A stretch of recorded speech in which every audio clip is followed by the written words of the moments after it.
cumpliendo la gran comisión de nuestro Señor Jesucristo de, por tanto, ir y hacer discípulos a todas las naciones, enseñándoles que guarden todas las cosas que os he mandado. Muy bien, mi hermano, yo quiero invitarle que vayamos a dos pasajes de la Escritura. Una de ellas es el libro de Juan 14, que es un pasaje tremendamente conocido por todos nosotros. Busque conmigo Juan 14 y va a ver usted que aquí está el Señor Jesucristo, está hablando con sus discípulos en el aposento alto en la última cena. Ahí está el Señor sentado con sus discípulos, está hablando con ellos y a ellos, que son los que van a ser los iniciadores de la iglesia en Hechos capítulo 2, les dice estas palabras. Mire conmigo, por favor. No se turbe vuestro corazón. Creéis en Dios, creed también en mí. En la casa de mi Padre, a propósito, la casa del Padre es el cielo, dice, muchas moradas hay. Si así no fuera, yo os lo hubiera dicho. Voy pues a preparar lugar para vosotros. Mire usted lo que dice aquí. Voy a preparar lugar para vosotros. Este lugar que el Señor preparó, que está preparando en la casa del Padre, que es el cielo, no es para el mundo, no es para Israel, no es para los inconversos, es para la iglesia, es para los que hemos identificado a Cristo como nuestro Salvador, nuestro Mesías, como el ungido, como el Señor de nuestras vidas. Y ahora mire, versículo número 3, y si me fuere, y este y si, aunque es un condicional, este es un condicional de lo que se le llama de primera categoría, que quiere decir, ya que me voy y preparo lugar, vendré otra vez y os tomaré a mí mismo para que donde yo estoy, vosotros también estéis. Aquí hay una promesa maravillosa. El Señor dice, yo me voy a ir y le voy a preparar lugar. ¿Y qué dice? Y cuando todo esté listo, yo voy a venir y los llevaré. Y mire cómo dice aquí, vendré otra vez y os tomaré a mí mismo para que donde yo estoy, vosotros también estéis. Aquí hay una promesa, mi querido hermano, en la cual el Señor Jesucristo se compromete en llevar a su pueblo, a su iglesia, a los redimidos por él, a la casa del Padre. Y el otro pasaje que es claramente conocido también, Primera Tesalonicenses capítulo 4, por favor, busque conmigo, Primera Tesalonicenses capítulo 4, y mire usted lo que dice la palabra del Señor, versículo 13 al 18. Dice así la palabra de Dios. A propósito, ahí en Tesalónica,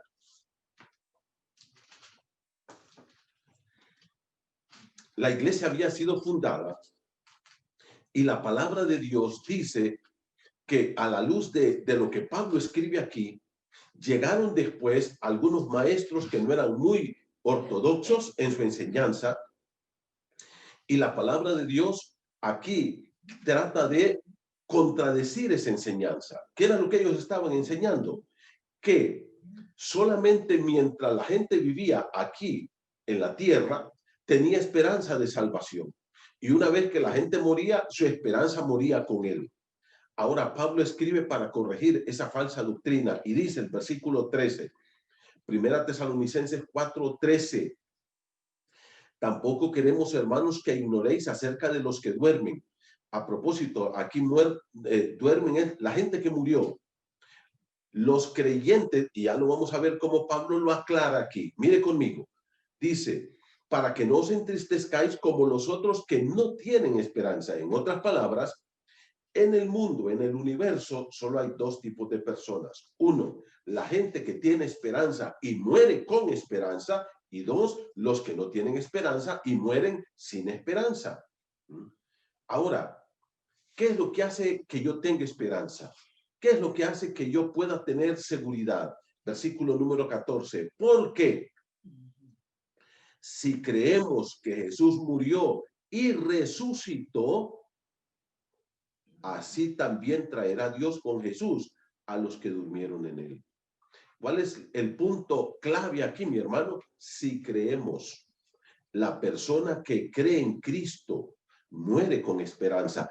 Bueno, voy a decir esto, vive con esperanza y muere con esperanza. Versículo 15 dice, por lo cual os decimos esto en palabras del Señor, que nosotros que vivimos, que habremos quedado hasta la venida del Señor, no precederemos a los que durmieron, porque el Señor mismo, con voz de mando, con voz de arcángel y con trompeta de Dios, descenderá del cielo. Y ahora mira el versículo 16 al final dice, y los muertos en Cristo resucitarán primero. ¿Quiénes son los muertos en Cristo? Aquellos que murieron, primero, que vivieron con una fe en Cristo, que durante su vida depositaron su fe en Cristo y le recibieron como su Salvador personal, murieron con su fe en Cristo. Estos son los que van a resucitar cuando sea el arrebatamiento.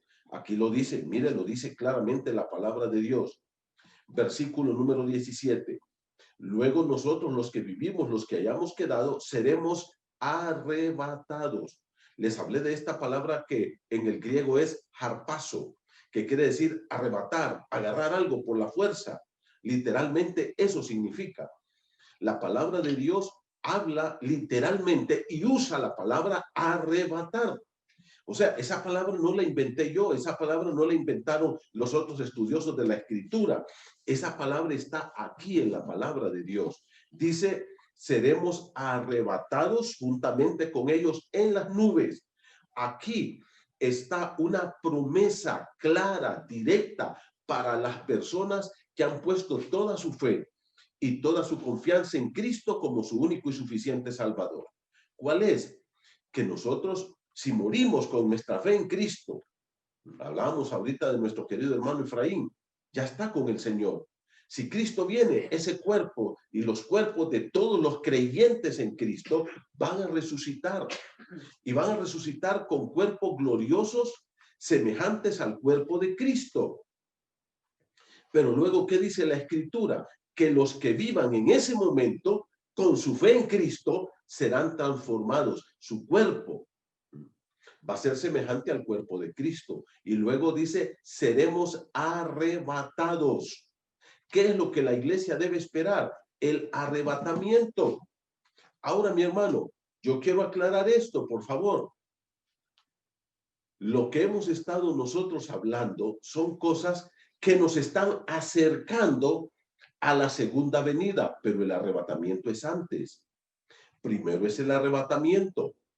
Y lo que usted y yo, como cristianos, como hijos de Dios, como creyentes en Cristo, que hemos puesto en Cristo nuestra confianza de salvación y de vida eterna, nosotros lo que estamos esperando es que Cristo lleve a su iglesia al cielo.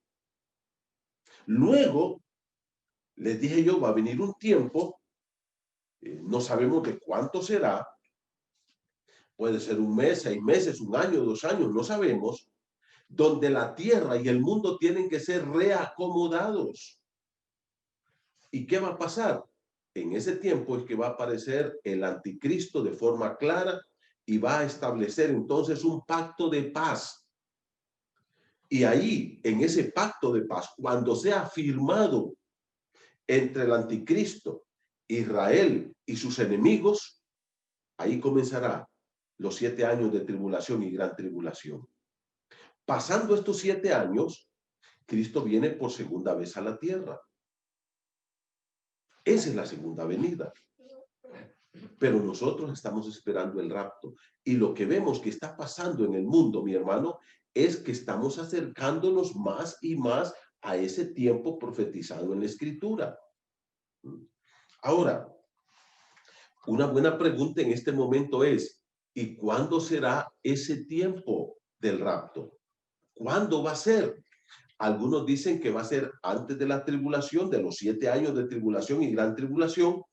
Otros dicen que va a ser a la mitad y otros dicen que va a ser hasta el final. Hay muchas posiciones. Es más, algunos hasta niegan el rapto. Algunos dicen, no, eso no existe. Ya estamos en el reino. Ya estamos en el reino. Y por eso a eso se les llama los amilenaristas. Amilenaristas son las personas que niegan que va a haber un milenio literal de 1000 años, como lo profetiza el libro de Apocalipsis capítulo 20, cuando dice que Cristo viene a reinar por 1000 años y que por 1000 años Satanás será atado y Cristo estará reinando aquí literalmente en un reino de justicia y de paz. Ellos lo niegan eso y dicen, ya estamos en el reino. Y entonces lo que hacen es una gran confusión entre lo que es Israel y lo que es la iglesia. Ahora, hermano, ¿por qué nosotros creemos firmemente, con convicción, con seguridad, que la iglesia no va a pasar por ese tiempo de tribulación y gran tribulación? ¿Por qué usted y yo estamos convencidos de que la iglesia será sacada de esta tierra antes de esos 7 años de tribulación y gran tribulación? Entonces, basado en la escritura, vamos a tratar de dar respuesta a estas preguntas. Nosotros creemos firmemente, a través de un estudio sano de la escritura, que el rapto de la iglesia o el arrebatamiento de la iglesia será llevado antes de la tribulación y de la gran tribulación. La iglesia va a salir para el cielo, llevada por su Salvador y Señor Jesús, antes de que empiecen esos 7 años de tribulación y gran tribulación. Ahora, ¿cuáles son las evidencias que nosotros podemos encontrar en la escritura? Y mire, voy a tratar de ir lo más rápido que pueda, tratando de explicarlo lo más claro que pueda también en este corto tiempo, para que todos podamos tener convicción. Si usted tiene lápiz y papel, comience a apuntar, por favor, y guarde esto y estúdielo y repáselo y afirme sus convicciones y consagre su vida a Cristo, esperando, porque quiero decirle una cosa, para que Cristo lleve a su iglesia al cielo, no falta ninguna profecía que se cumpla. Todas las profecías son respecto a la segunda venida de Cristo. ¿Entiende lo que es eso? La iglesia puede ser llevada al cielo hoy mismo. Y como dice Apocalipsis, y su esposa y el Espíritu dicen, ven Señor Jesús. No hay cosa más maravillosa, no hay cosa más extraordinaria, no hay cosa más grandiosa que la iglesia esté anuente, deseosa de que Cristo venga ya, de que seamos llevados ya a su presencia. Mire, hermano, todo lo demás pierde su valor ante nuestro encuentro con Cristo. El sueño más grande de mi vida es ver a mi Salvador, es postrarme a su rostro, a sus pies, besar sus pies, adorarlo y darle gracias por lo que él hizo por mí. Amén. No hay cosa más grande. Ni casa, ni matrimonio, ni hijos, ni nietos, ni dinero, ni trabajo, ni negocio, ni empresa. Nada se puede comparar con el día en que vamos a estar cara a cara con nuestro Señor y Salvador. Amén. Preparémonos espiritualmente, entregando nuestra vida a Él, amando a Jesús con pasión, que podamos, hermano, consagrarle nuestra vida a Él. Y como dice el apóstol Pablo en Tito, capítulo 2, aguardando la esperanza bienaventurada y la manifestación gloriosa de nuestro gran Dios y Salvador Jesucristo, quien se dio a sí mismo por nosotros para redimirnos del presente mundo malo. Dice, aguardando la esperanza bienaventurada y la manifestación gloriosa de nuestro gran Dios y Salvador Jesucristo.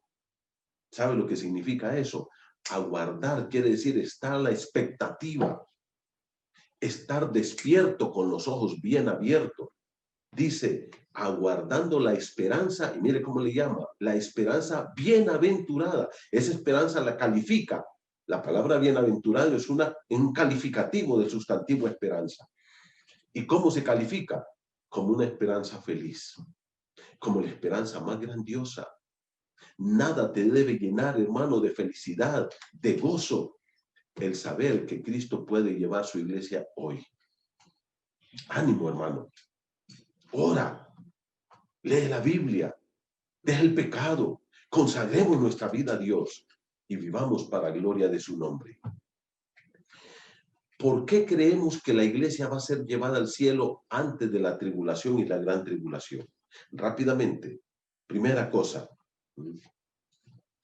porque solamente hay un método seguro para poder estudiar la Biblia. Todo lo demás, hermano, son métodos que no son seguros, que no son claros y que llevan a la gente a conclusiones falsas. Mira, hay muchos métodos para estudiar la Biblia, muchos métodos. Por ejemplo, está el método que se conoce como racionalista. El racionalismo, mi hermano, es un método también filosófico. Por ejemplo, cuando tú leas o ves un documental en Nat Geo, por ejemplo, en ese canal de televisión, ellos tienen un método racionalista de ver la Biblia. Y cuando tú, por ejemplo, pones el canal de ese, Nat Geo, o cualquier otro de estos canales, porque hay muchos ahora, y que todos son manejados por gente atea, racionalista. Ellos quieren entender la Biblia por medio de la razón, solamente usando la inteligencia humana. Y entonces dicen, mire, eso de las 10 plagas de Egipto, eso no es un milagro. Y entonces te empiezan a dar explicaciones de lo que fue pasando, métodos naturales, formas naturales. Por ejemplo, cuando dice, mire, y Dios abrió el mar y el pueblo de Israel pasó caminando y luego entraron los egipcios y fueron ahogados en el mar. No, dice, eso no fue un milagro, porque ellos no pueden entender racionalmente que Dios haya abierto el mar y que los hebreos hayan pasado caminando y que luego los egipcios fueron ahogados. Entonces ellos dicen, no, es que la marea bajó y es que mire que hubo un viento y sopló y tratan de explicarlo racionalmente. Los muros de Jericó, no cayeron milagrosamente. No fue así. ¿Qué fue lo que pasó? Dice, es que como habían secado, como el río se inundó y que eso, acuérdense que eso eran de barro, entonces se aflojó y se cayeron los muros. Métodos racionales de interpretación bíblica. Y esos métodos, hermanos, fueron adoptados por teólogos alemanes, los teólogos liberales.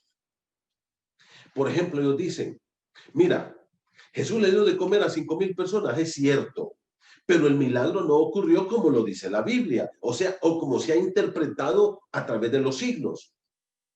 ¿Sabes lo que pasó? Que el Señor tocó el corazón de este niño cuando le pidió el pan y los peces que andaba. ¿Te acuerdas que un niño era el que andaba ahí, los panes y los peces? Pues dice, mira, cuando el niño entregó el pan a Jesús y le dio sus peces, la gente estaba alrededor y pudo ver que este niño dio todo su comida. Y entonces dicen, miren lo que dicen los racionalistas, todos los que estaban ahí fueron tocados y dijeron, qué egoístas somos nosotros. Y cada uno sacó su comida que andaba escondida y ahí entonces fue repartido y todos andaban comida y fueron sacando. Entonces no hubo tal milagro. Eso es racionalismo. Ahora, mi hermano, cuando nosotros leemos la palabra de Dios, voy a usar dos ejemplos claros, sencillos y directos. Uno, el Señor Jesucristo. Cristo no estuvo tratando de racionalizar la Biblia. Por ejemplo, Jesús dijo, como Jonás estuvo 3 días y 3 noches en el corazón del gran pez, así yo voy a estar 3 días y 3 noches en el corazón de la tierra. Jesús no trató de explicar cómo fue ese milagro. Jesús dijo, ese milagro ocurrió. Ese milagro. Y Jesús habló de los milagros del Antiguo Testamento sin espiritualizarlos y sin racionalizarlos. O sea, habló literalmente de lo que pasó. Habló de todos los milagros, habló de Moisés, habló de las plagas de Egipto, habló de las caídas de los muros de Jericó, habló de todos los milagros casi del Antiguo Testamento, habló de Elías, cuando estuvo con la viuda, que el cielo fue cerrado, dijo Jesús, por 3 años y medio. Y segundo, Jesús hizo una aplicación normal de la escritura. Utilizó el método que se debe utilizar. ¿Sabe cuál es el método claro para estudiar la Biblia? Gramático histórico. Porque está, por ejemplo, el otro método, que es el método alegorista. ¿Cuál es el problema del método alegorista? Que cada quien le da la interpretación que quiere a la Biblia. Este método fue utilizado desde allá, a San Agustín, por ejemplo, 300 años después de Cristo. Orígenes fue el padre del método alegorista. Y este método alegorista ha sido metido. ¿Y cuál es el problema? Que nunca llegas a una conclusión sólida en el estudio de la escritura. Porque para uno esto puede significar una cosa y para otro otra cosa. Entonces, la interpretación en el método alegórico o el método místico no queda en la Biblia. No es la Biblia la que tiene la interpretación. ¿Cuál es? Es el intérprete que le da la interpretación que quiera. Entonces, número uno, Jesús nunca utilizó métodos alegóricos, nunca utilizó métodos racionalistas, nunca utilizó métodos literalistas. Cristo utilizó el método gramático histórico. Y segundo, los apóstoles. Cuando usted lee Hechos capítulo 2, el primer sermón de Pedro, Pedro cita a David en el Antiguo Testamento y dice, David escribió y él dijo que su cuerpo no iba a estar en el sepulcro, ni iba a haber corrupción. Ahí está en Hechos capítulo 2. Y cuando usted lee las epístolas de Pablo, Pablo cita mucho el Antiguo Testamento y no lo espiritualiza, no hace una interpretación mística ni racionalista, sino gramática histórica. Ahora, cuando nosotros aplicamos ese método al estudio de la escritura, ese método nos lleva a la conclusión de que el rapto tiene que ser antes de la tribulación y de la gran tribulación. En segundo lugar, ¿por qué creemos que el rapto va a ser antes de la tribulación? Por la distinción que hay entre Israel y la iglesia. Hermanos, son dos pueblos, por favor. No es uno, son dos pueblos. Uno es el pueblo de Israel. Yo no soy judío, yo soy gentil. Y solo hay dos pueblos, los judíos y los gentiles. Y la iglesia no es el pueblo de Israel. La iglesia es el nuevo pueblo que Dios levantó. Y ahora, mira, desde Génesis capítulo 12, Dios habla en términos generales. Cuando le dice a Abraham en Génesis 12 y en Génesis 15, en ti serán benditas todas las familias de la tierra. Pero no quiere decir que todos vamos a ser judíos. Por ahí anda un movimiento judaizante que está dañando mucho la iglesia y que está arrastrando muchos creyentes inmaduros y que desconocen la escritura a guardar el sábado, a hacerse judíos, a circuncidarse y otra vez a practicar estos métodos del Antiguo Testamento, la fiesta, la Pascua y todo esto, esclavizando de nuevo aquello de lo que Cristo ya nos hizo libres. ¿Cuál es el punto? Yo quiero que vayan conmigo rápidamente. Mire conmigo Romanos capítulo 9, por favor. Vamos a ver Romanos 9. Dice la escritura de la siguiente manera. Romanos capítulo 9. Verdad digo en Cristo, no miento, dice.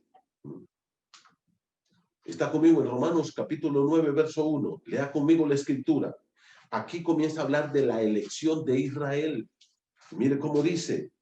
Verdad digo en Cristo, no miento, y mi conciencia me da testimonio en el Espíritu Santo, que tengo gran tristeza y continuo dolor en mi corazón, porque deseara yo mismo ser anatema, separado de Cristo, por amor a mis hermanos. ¿De quién está hablando Pablo? Mira el versículo número 3. Los que son mis parientes según la carne, que son israelitas. Pablo está hablando de su pueblo, está hablando de Israel. Mire lo que dice en el versículo número capítulo 9, verso 6. No porque la palabra de Dios haya fallado, porque no todos los que descienden de Israel son israelitas, sino que ni por ser descendientes de Abraham son todos hijos, sino en Isaac te será llamada descendencia. Dios, después de Abraham, dijo, Isaac es el heredero de esta promesa. ¿Ah? Y luego Jacob. Y ahí viene una nación llamada Israel. Y Dios escogió esta nación para ser su pueblo. ¿Y para qué? A través de Israel, la luz de Cristo brillara en el mundo. Que Israel le diera a conocer al mundo el conocimiento de Dios y que el mundo se convirtiera al Señor. Que fueran luz a las naciones. Y eso está en los Salmos y en todos los pasajes del Antiguo Testamento. Ahora, ¿qué pasa? Israel fracasó.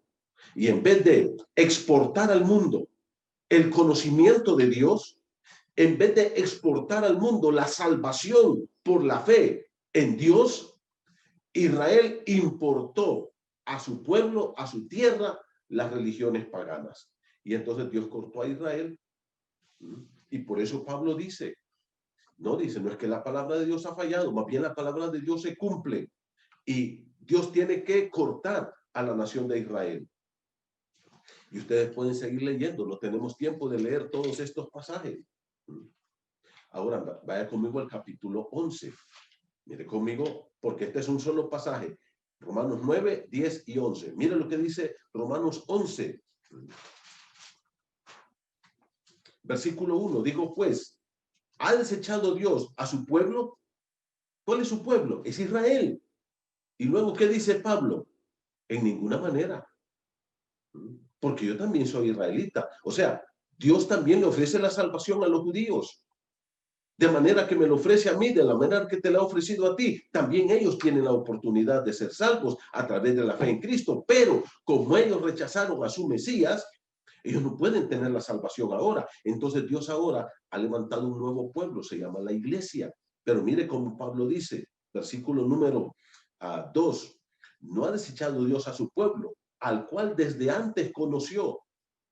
¿O no sabéis qué dice de Elías la escritura? ¿Cómo invoca a Dios contra Israel diciendo, Señor, a tus profetas han dado muerte y tus altares han derribado y solo yo he quedado y procuran matarme? Elías le dice, Señor, solo yo estoy, nadie más es salvo aquí. Todos estos son impíos. ¿Y qué le dice la respuesta? Versículo número 4. Pero ¿qué le dice la divina respuesta? Me he reservado 7,000 que no han doblado la rodilla delante de Baal. Así también, en este tiempo, en este periodo, después de Cristo para acá, ha quedado un remanente escogido por gracia, un remanente de judíos que son salvos. Muchos judíos están convirtiéndose a Cristo. Y luego mire qué dice. Versículo 5. Así también en este tiempo ha quedado un remanente escogido por gracia. Y si por gracia, ya no es por obra. De otra manera, la gracia ya no es gracia. Y si por obra, ya no es por gracia. De otra manera, la obra no es obra. ¿Qué pues? Mire lo que dice. Lo que buscaba Israel no lo ha alcanzado. En su ¿qué? 95% los judíos han rechazado la salvación de Dios. Y han sido separados. Y no forman parte ahora en este tiempo de la iglesia, que es el nuevo pueblo de Dios.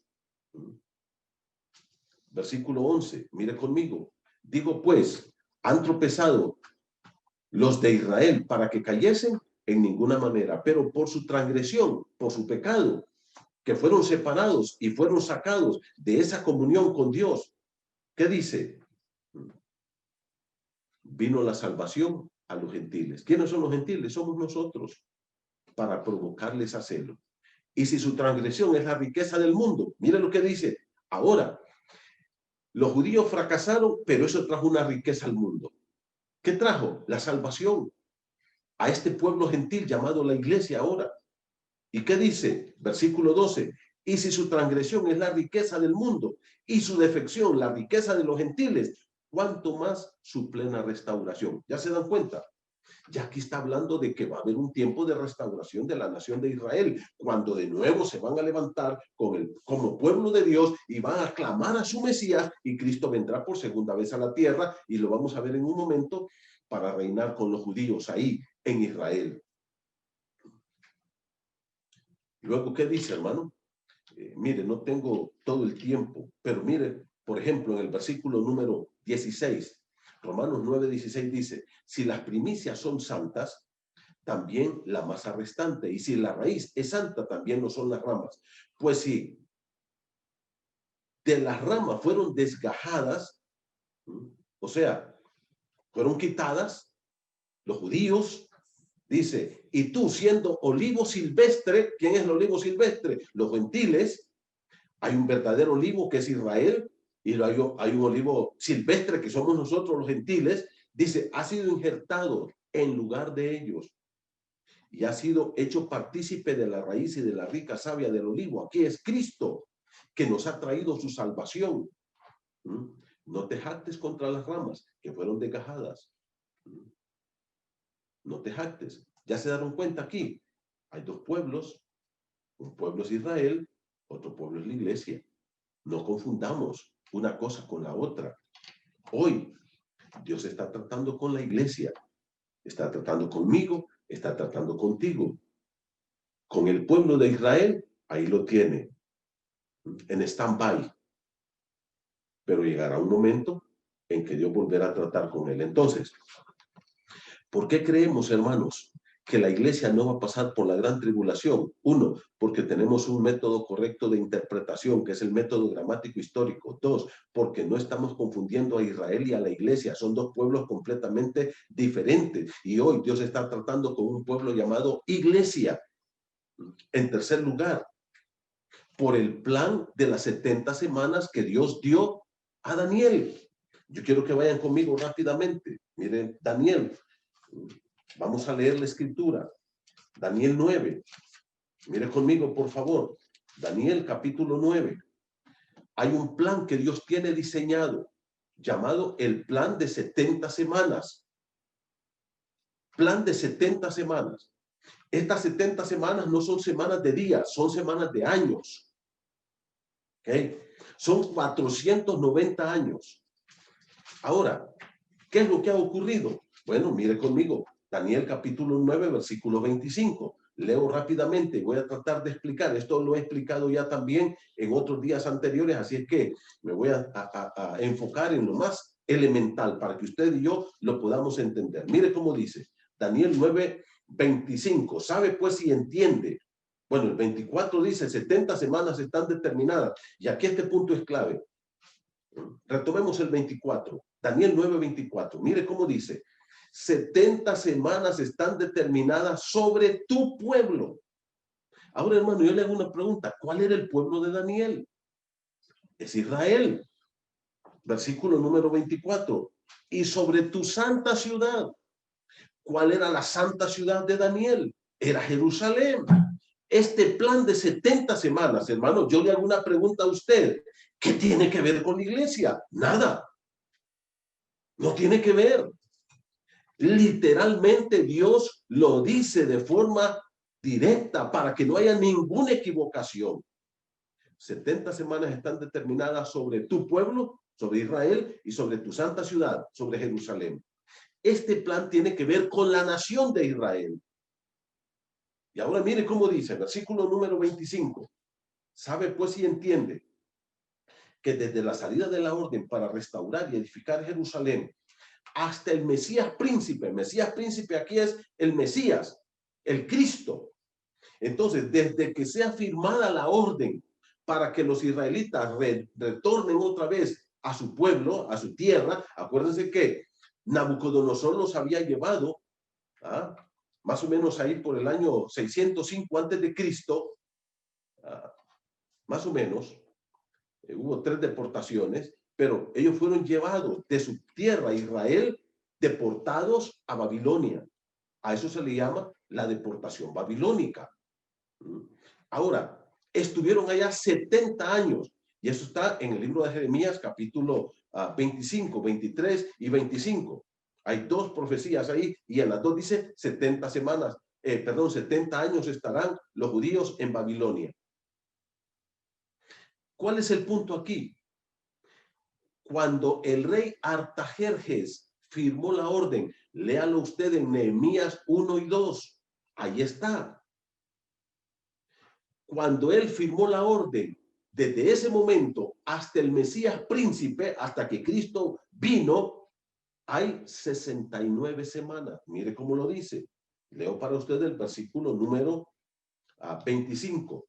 Sabe pues y entiende que desde la salida de la orden para restaurar y edificar a Jerusalén hasta el Mesías príncipe habrá 7 y 62 semanas. 7 más 62 son 69 semanas. Cuando Cristo vino, algunos dicen que fue cuando él entró a Jerusalén, se cumplieron estas primeras 69 semanas. Falta una semana. ¿Cuántos son? Una semana. Son 7 años. Y luego, ¿qué dice? Mira el versículo número 26. Y después de las 62 semanas, las 62 más las primeras 7, son 69. Se quitará la vida al Mesías. Ya profetiza que Cristo iba a morir. Mas no por sí. Y el pueblo de un príncipe que ha de venir destruirá la ciudad y el santuario. ¿Cuándo ocurrió esto? El año 70 después de Cristo, cuando Cristo destruyó Tito, cuando el general Tito del ejército romano entró con su ejército y destruyó Jerusalén. Año 70 después de Cristo. Y ahora mire cómo dice. Y el pueblo de un príncipe que ha de venir destruirá la ciudad y el santuario, y su fin será con inundación, y hasta el fin de la guerra durarán las devastaciones. Y luego, ¿qué dice? Y por otra semana más. Aquí viene la semana 70. 7 años que no se han cumplido todavía. ¿Qué pasa? Entre el versículo 25 y el 27, por favor, hermano, mírelo usted, léalo, medítelo, anótelo. Hay un paréntesis que no está dentro del plan de 70 semanas. Dios suspendió, vamos a usar esta palabra, Dios suspendió este proyecto de 70 semanas y lo tiene en stand-by, en espera. Lo tiene en espera. Y lo que ocurre en el verso 26 es un paréntesis. La muerte de Cristo y lo que vino después, que ya profetizó la destrucción de Jerusalén y todo lo que pasó después de la muerte de Cristo, que comenzó la iglesia, que después vino la destrucción de Jerusalén en el año 70. Quiero decirles que la iglesia comenzó entre el año 26, los más ortodoxos dicen que fue el año 26 que comenzó la iglesia, después de Cristo. Algunos dicen el 30, pero no más de ahí. En otras palabras, unos 40 años más adelante, Tito destruyó Jerusalén. Ya la iglesia ya estaba. Ya la iglesia había crecido. Cuando Tito vino. Entonces, esto forma parte de un proyecto parentético que Dios tiene ahorita. Se llama iglesia. Eso está aquí en el versículo 26. En el 27 dice, y por otra semana, que es la semana 70, confirmará el pacto con muchos. ¿Quién? El anticristo. Va a firmar ese pacto. Y ahí comenzará la semana 70 de Daniel. Ahora la pregunta es, según lo que dice el verso 25 y 27, desde el versículo 24, 25 y 27, dejemos afuera el 26, ¿qué tiene que ver la iglesia en este plan de 70 semanas? No tiene que ver. La iglesia está afuera porque está en el versículo 26. Este es un plan que Dios tiene con la nación de Israel. Y sabe una cosa, de esto habló Cristo en Mateo 24 y Mateo 25. Y de esto es lo que habla el libro de Apocalipsis. Entonces, hermano, cuando entendemos este plan correctamente y lo estudiamos y lo vemos como Dios lo dijo aquí en Daniel 9, nos damos cuenta de que la iglesia está fuera de ese plan. Y esos 7 años que faltan, escuche bien esto, por favor, son los 7 años de tribulación y gran tribulación. Por eso usted sabe que la iglesia, que la tribulación va a durar 7 años. ¿Por qué sabemos? Por este plan. Y por eso la misma Biblia, ya en el libro de Apocalipsis, y se los he leído reiteradamente, habla de 42 meses, habla de 1260 días, una y otra vez, porque es la mitad de los 7 años. ¿Cuántos son? 3 años y medio. La mitad de los 7 años. Lo que dura son 7 años, a la mitad, ahí este hombre va a romper el pacto y va a hacer desastres en esta tierra. Primera cosa, ¿por qué creemos firmemente que la iglesia no va a estar en la gran tribulación, en la tribulación y en la gran tribulación? Porque tenemos un método de interpretación que es correcto. Segundo, ¿por qué creemos que la iglesia no va a estar en la tribulación y gran tribulación? Por la distinción que hace la Biblia entre Israel y la iglesia. Tercero, porque entendemos claramente que en el plan de Daniel 9, el plan de 70 semanas, la iglesia no forma parte de ese plan. Ese plan es para Israel, y esos 7 años de tribulación y gran tribulación es la semana 70 de Daniel, que hace falta que se cumpla todavía, y eso no es para la iglesia, es para Israel. En cuarto lugar, por lo que tiene que ver con la naturaleza de la tribulación y la gran tribulación. El ambiente que va a haber ahí. ¿Cuál es la naturaleza de ese tiempo? Miremoslo rápidamente, por favor, hermano. Primero, es un tiempo de ira. Mire conmigo, Sofonías.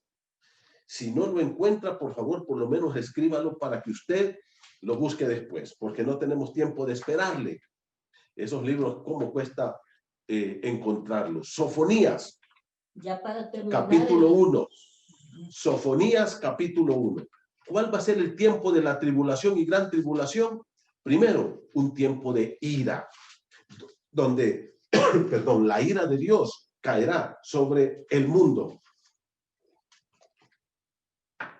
sobre Israel y sobre los impíos que rechazaron a su Hijo Jesús. Mire conmigo Sofonías, capítulo 1, y voy a leer para ustedes el verso 14. Dice la palabra del Señor así, Sofonías 1:14. Cercano está el día grande de Jehová. Ya les he dicho que el día de Jehová es un día que habla de todo lo que va a pasar en el futuro. Dice, cercano está el día grande de Jehová, cercano y muy próximo. Es amarga la voz del día de Jehová.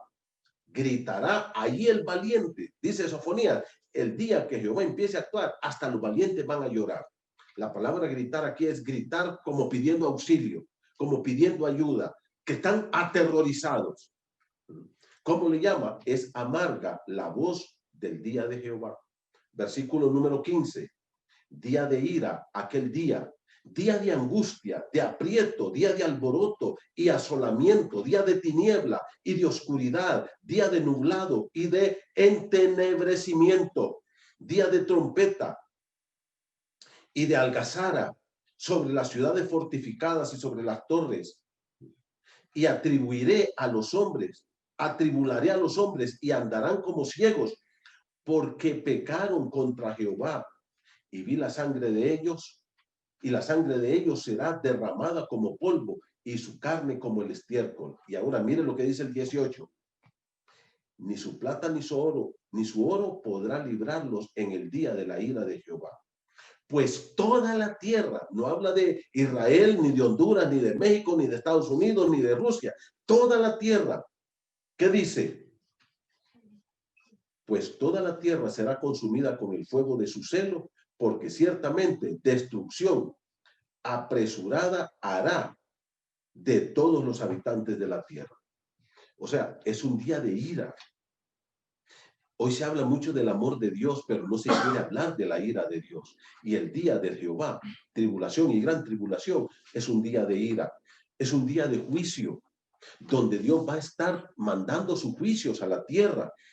Aquí la misma Biblia dice, es un día de indignación, donde Dios estará indignado con el ser humano que ha rechazado a su Hijo, que lo mataron, que lo clavaron en la cruz, que lo despreciaron y que lo rechazaron. Es un día de prueba, es un día de tinieblas, de oscuridad tremenda. Mire lo que va a venir sobre la tierra, mi querido hermano y amigo. Es difícil. Lo que está pasando hoy no son ni principios de dolores, no digamos la gran tribulación. Yo quiero animarte para que tú entiendas que nosotros, la iglesia, ya fuimos librados de la ira de Dios. ¿Sabes por qué?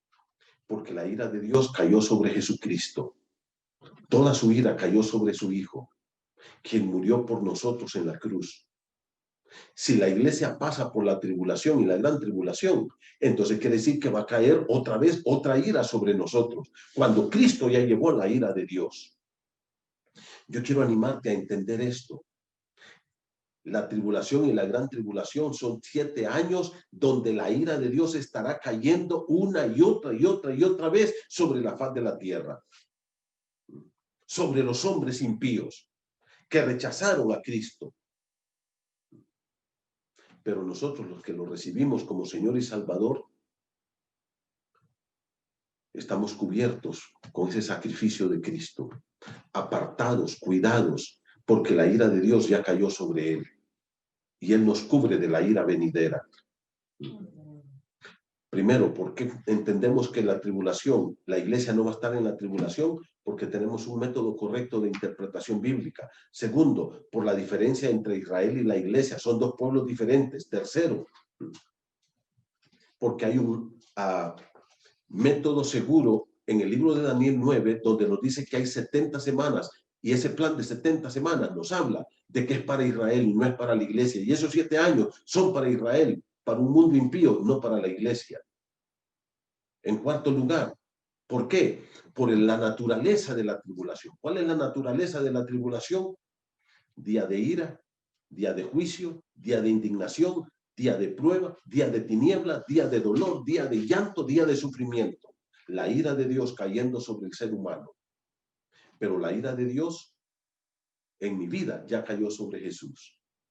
Él tomó mi lugar y toda la ira de Dios fue sobre Él. Ahora Él me libra de la ira venidera. En quinto lugar, por el propósito de la gran tribulación. ¿Cuál es el propósito de la tribulación y la gran tribulación, mi hermano? Bueno, el propósito es dos cosas fundamentales. Uno, preparar a Israel, a la nación de Israel, para recibir a su Mesías. Preparar a la nación de Israel para recibir a su Mesías. Mira, desde que Israel fue fundada en mayo de 1948, hay naciones que están protegiendo a Israel. Y una de ellas es Estados Unidos. Han sido los megaprotectores de la nación de Israel. Sus aliados privilegiados.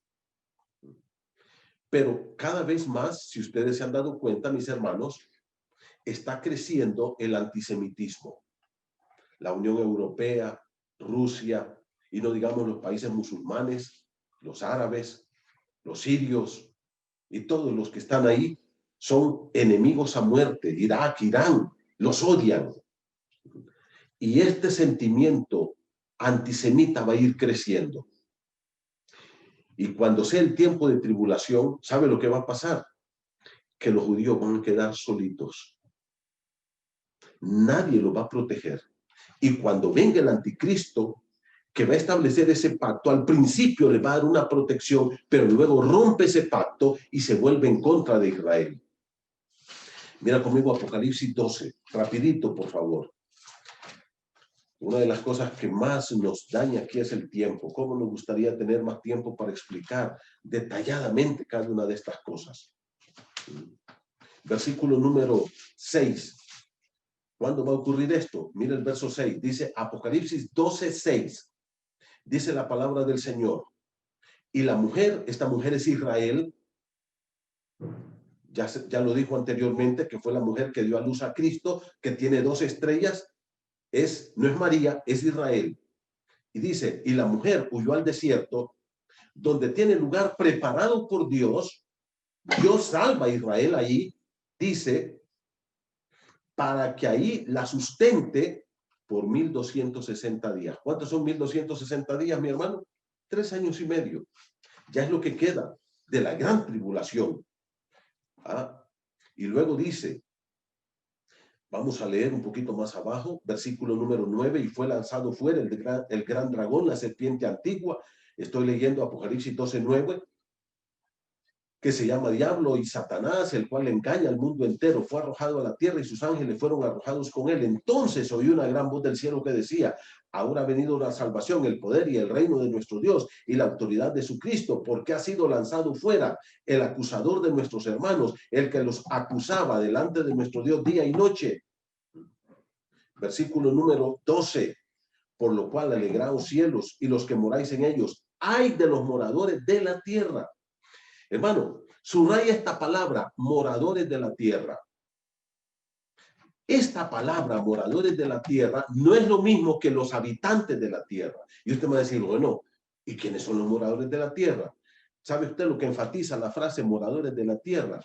Lo que enfatiza son hombres y mujeres que no piensan en Dios, solo en lo terrenal. No les importa Dios en lo absoluto. Tienen ojos solamente de aquí hacia abajo, de aquí hacia arriba, no hay nada. Para ellos su vida es el pecado, el dinero, la fama, el poder, el tener, el hacer, pero no piensan en Dios. Eso le llama los moradores de la tierra.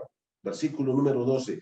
Ay de los moradores de la tierra y del mar, porque el diablo ha descendido a vosotros con gran ira, sabiendo que tiene poco tiempo. Versículo 13. Y cuando vio el dragón que había sido arrojado a la tierra, persiguió a la mujer que había dado a luz al hijo varón. ¿A quién viene a perseguir? A Israel. ¿Y quién va a usar el dragón? ¿Se acuerdan que el dragón es Satanás, según lo que dijo en los versículos anteriores? Va a usar al anticristo para hacer una persecución feroz. ¿Y quién va a proteger a Israel? Nadie, solo Dios. Versículo número 14, y se le dieron a la mujer las dos alas de la gran águila para que volase delante de la serpiente, delante de Satanás, al desierto, a su lugar donde es sustentada por un tiempo, tiempos y la mitad de un tiempo. Tiempo es un año, tiempo son 2 años y la mitad de un tiempo, medio año. ¿Cuántos son? 3 años y medio. Versículo número 15 dice, y la serpiente arrojó de su boca tras la mujer agua como un río. Esta agua aquí, hermanos, es gente persiguiendo a la nación de Israel. Son enemigos de Israel, persiguiéndolos, tratando de destruirlos para que fuese arrastrada por el río. Pero la tierra ayudó a la mujer, pues la tierra abrió su boca y tragó el río que el dragón había echado de su boca. Entonces el gran dragón se llenó de ira contra la mujer y fue a hacerle guerra contra el resto de descendencia, de la descendencia de ella, los que guardan los mandamientos de Dios y tienen el testimonio de Jesucristo. ¿Qué dice la Biblia? Va a haber una persecución feroz. Ahora, ¿cuál es el punto aquí, mi hermano? Que los judíos van a estar solitos. No tendrán Estados Unidos a quien acudir, no tendrán Unión Europea, no tendrán a Honduras, no tendrán a Guatemala, nadie. Y entonces, cuando estén apretados, porque los ejércitos del mundo van a ir alrededor, solamente tienen un lugar donde ver. Ya ustedes saben cuál es, al cielo. Y en ese momento, los judíos levantarán los ojos al cielo y Cristo aparece por segunda vez para salvarlos. La tribulación y la gran tribulación es un tiempo donde Dios va a preparar a la nación de Israel para recibir a su Mesías. Y en ese momento sí le van a dar la bienvenida al Mesías. Viene en caballo blanco y viene a salvarlos. Pero también, hermanos, la tribulación y la gran tribulación es un tiempo donde Dios va a derramar su juicio, en segundo lugar, sobre las naciones incrédulas, sobre las naciones impías. Toda esa maldad que hay en el mundo, hermano, Dios la va a castigar. No se van a quedar así. En sexto lugar, bueno, ya dijimos, en quinto lugar, ¿por qué creemos que la iglesia no va a estar en la tribulación y gran tribulación? Por el propósito de la tribulación. ¿Cuál es el propósito? Uno, llevar a Israel, apretarlo para que reciba al Mesías. Que no tenga otra opción, otra salida, más que mirar al cielo y clamar a su Mesías. Y en ese momento Cristo viene a salvarlos. Y segundo, ¿cuál es el propósito de la tribulación? Castigar a las naciones paganas por sus pecados tan obscenos que ofenden la santidad de Dios. En sexto lugar, ¿por qué creemos que la iglesia no va a estar en la tribulación?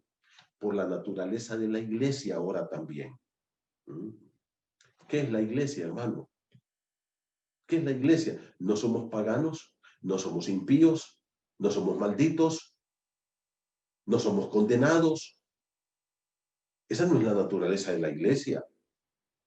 ¿Cuál es la naturaleza de la iglesia? Primero, somos la esposa de Cristo.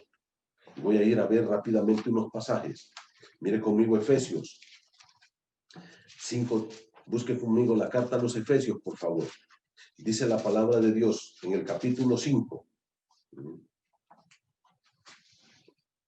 Dice la palabra del Señor así. Efesios 5:32. Grande es este misterio. ¿Cuál? El ministerio del matrimonio.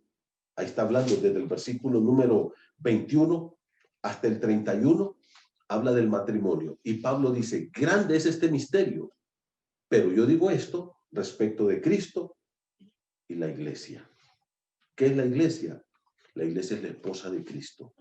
No somos impíos, no somos malditos, no somos pecadores que vamos al infierno. No, no. Somos la esposa de Cristo. ¿Cuál es la naturaleza de la iglesia? Es una naturaleza santa. Luego, ¿qué?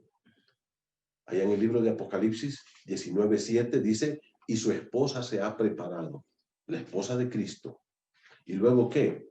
Somos el cuerpo de Cristo. Mira aquí Efesios capítulo 1, por favor. Mire conmigo Efesios capítulo 1. Dice así el versículo 22. Y sometió todas las cosas bajo sus pies, bajo los pies de Cristo, y lo dio por cabeza sobre todas las cosas a la iglesia, la cual es su cuerpo. ¿Qué es la iglesia? No somos impíos, de nuevo, no somos malditos, no somos personas que Dios aborrece. Somos el cuerpo de Cristo. 1, la iglesia es la esposa de Cristo. 2, la iglesia es el cuerpo de Cristo. La iglesia es el sujeto de su amor. El sujeto de su amor. Mire conmigo Romanos capítulo 8, por favor. Dice Romanos capítulo 8. Le leo la palabra de Dios. Dice, versículo 38. Voy a leer antes. Versículo número 31. ¿Qué pues diremos a esto? Si Dios es por nosotros, ¿quién contra nosotros? ¿Quién? La respuesta es nadie.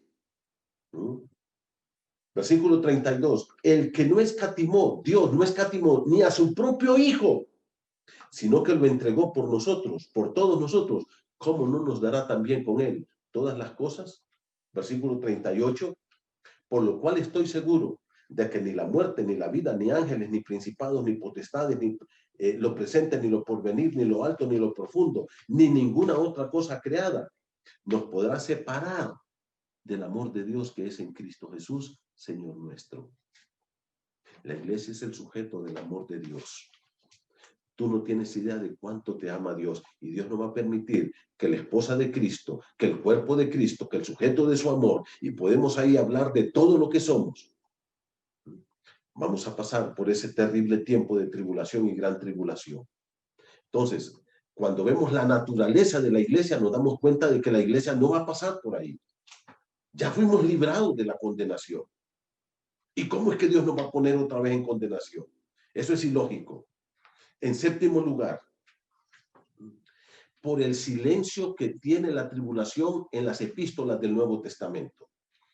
He leído miles de veces las cartas desde Romanos hasta Judas, y no hay ni una sola mención de la tribulación.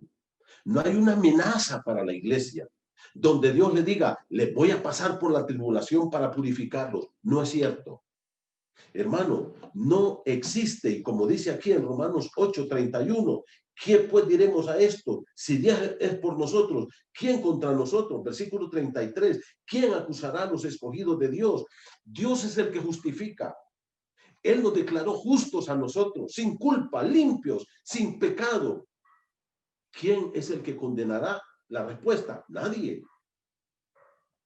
Cristo es el que murió, mas aún el que también resucitó, el que además está a la diestra de Dios, el que también intercede por nosotros. Hermano, no hay ninguna carta donde Dios amenace a su iglesia de que la va a hacer pasar por un periodo como el de la tribulación y gran tribulación. Al contrario, nos habla de esperar, de confiar, de vivir seguros, de que somos salvos, de que hemos sido perdonados, de que nadie nos va a condenar. En octavo lugar, no hay mención de la iglesia en el libro de Apocalipsis 3:22 hasta el 19:7.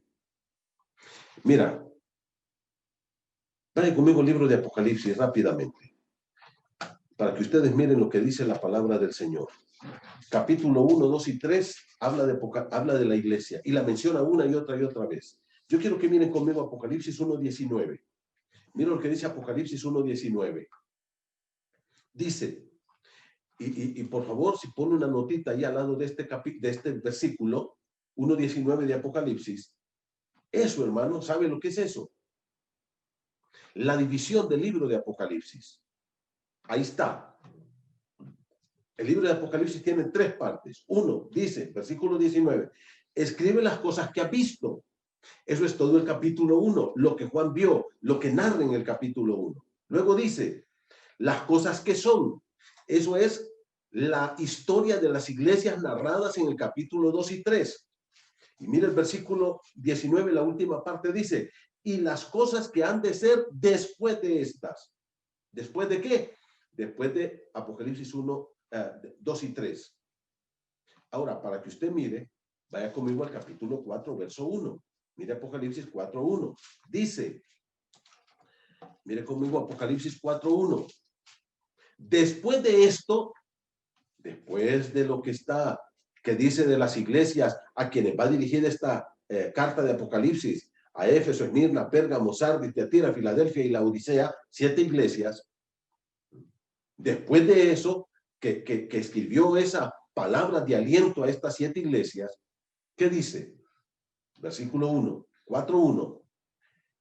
Y he aquí una puerta abierta en el cielo, y la primera voz que oí, como de trompeta, hablando conmigo, dijo, sube acá. Aquí, en mi opinión muy particular, está representado el rapto de la iglesia, en lo que se le dijo a Juan. Y mira lo que dice, y te mostraré las cosas que han de suceder después de estas. Apocalipsis 1:19. Escribe en un libro las cosas que has visto, las cosas que son y las cosas que han de suceder después de estas. Una vez que la iglesia vaya al cielo, viene todo esto. Ahora, mira Apocalipsis 3:22. Apocalipsis 3:22 dice, es el que tiene oído, oiga lo que el Espíritu dice a las iglesias. 4:1 dice, ahora te voy a mostrar lo que va a pasar después de esto, después de que pase el periodo de la iglesia.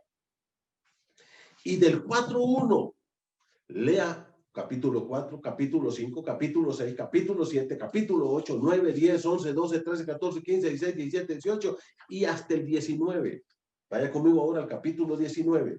En todos esos capítulos, escuche bien mi hermano, no se menciona la iglesia ni una sola vez, que es el tiempo de la tribulación y la gran tribulación. No se menciona. Ahora, ¿dónde se menciona? En Apocalipsis 19:7. Vaya conmigo a Apocalipsis 19:7, por favor. Mire cómo dice. Apocalipsis 19:7. Gocémonos y alegrémonos y démosle gloria porque han llegado las bodas del Cordero y su esposa se ha preparado.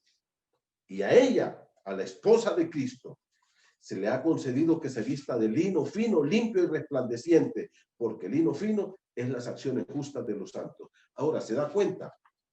Aquí en Apocalipsis 19:7 y 8 vuelve a aparecer la iglesia. Desde Apocalipsis 3:22 no se vuelve a mencionar. Apocalipsis 4 comienza el rapto, es el rapto. Apocalipsis 6 comienza el tiempo de tribulación y gran tribulación hasta el capítulo 19 que aparece la iglesia otra vez. Ahora, esto me emociona. Mire 19:1. Mire Apocalipsis 19:1. Dice, después de esto oí una gran voz de una gran multitud en el cielo. Esto que está narrando en Apocalipsis 19 no ocurre en la tierra, ocurre en el cielo. La pregunta es, ¿y cuándo llegó la iglesia al cielo? Y no es que estaba en la tribulación. La iglesia no está en la tribulación. La iglesia fue sacada antes de la tribulación. Por eso en Apocalipsis 19, ¿dónde aparece la iglesia? Aparece en el cielo. Gloria a Dios, hermano.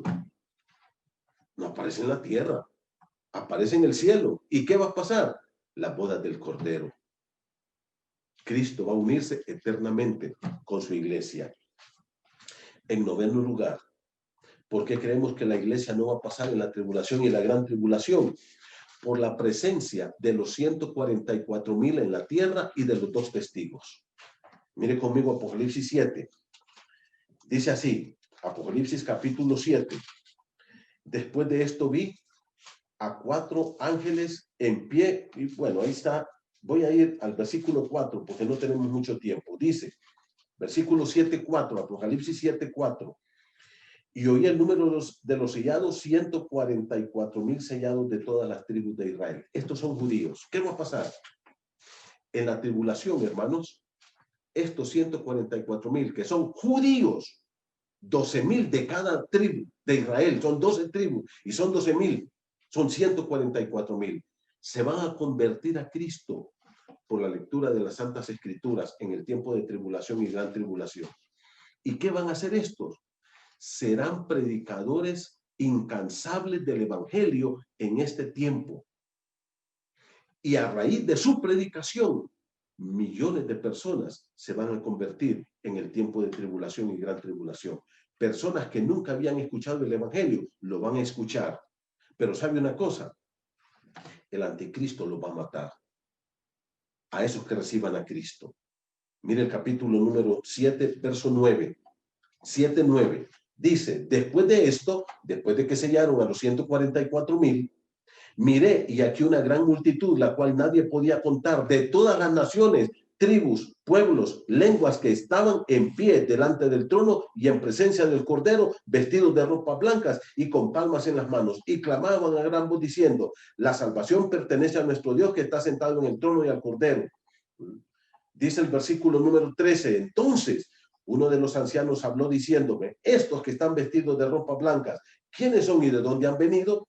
Yo le dije, Señor, tú lo sabes. Y él me dijo, estos son los que han salido de la gran tribulación y han lavado sus ropas y las han emblanquecido en la sangre del Cordero. ¿Qué ha pasado? Cuando estos 144,000 se convierten y reciben el sello del Espíritu, se convierten en tremendos predicadores del Evangelio en el mundo entero. En Honduras hay judíos, en México, en China, en todas partes. Pues de esos que están regados en el mundo se van a convertir y comenzarán a predicar la palabra. Pero cuando esta gente se convierta, el anticristo empezará una persecución y va a matar a millones, como pudieron ver aquí, una gran multitud de todas las naciones, pueblos, tribus y lenguas. Pero no solamente eso. Mira Apocalipsis capítulo 11, verso 3. Dice Apocalipsis 11:3. Y daré mis 2 testigos que profeticen por 1260 días vestidos de silicio. Dios dice, yo tengo 2 testigos que voy a mandar a la tierra. Personalmente creo que son Elías y Enoc, que van a venir de nuevo a la tierra para profetizar y predicar el Evangelio. Ahora, hermano, yo te hago una pregunta. Y si la iglesia está en la tierra, ¿para qué Dios necesita 144,000 sellados? ¿Y para qué Dios necesita sus testigos? Si la iglesia podía predicar el Evangelio en ese tiempo. Pero porque la iglesia no está, Dios necesita sus testigos y necesita los 144,000 sellados. Y por último, por la extensión de la muerte de Cristo. Hermano, la persona que cree que la iglesia va a pasar por la tribulación y gran tribulación, no entiende lo que es la muerte de Cristo. La Biblia dice, justificados pues por la fe, tenemos paz para con Dios. La justificación de Dios es un perdón completo para su iglesia, para aquellos que han recibido a Cristo. Y quiero terminar recordándote lo que dice Romanos 3:23, por cuanto todos pecaron y están destituidos de la gloria de Dios. ¿Cómo podemos volver a la gloria de Dios, a la comunión con Dios? Romanos 3:24, siendo justificados gratuitamente por la redención que es en Cristo Jesús. La muerte de Cristo es perfecta, total y absoluta, que nos libra de toda la ira de Dios, de la presente, de la futura, en tribulación y gran tribulación, y de la ira eterna, para no ser lanzados al infierno. Hermano, aquí te doy 10 razones por las que creemos firmemente que la iglesia no va a estar en la tribulación. ¿Qué es lo que estamos esperando? Que el Señor nos lleve a su santa presencia. Que Cristo nos arrebate y nos lleve ya.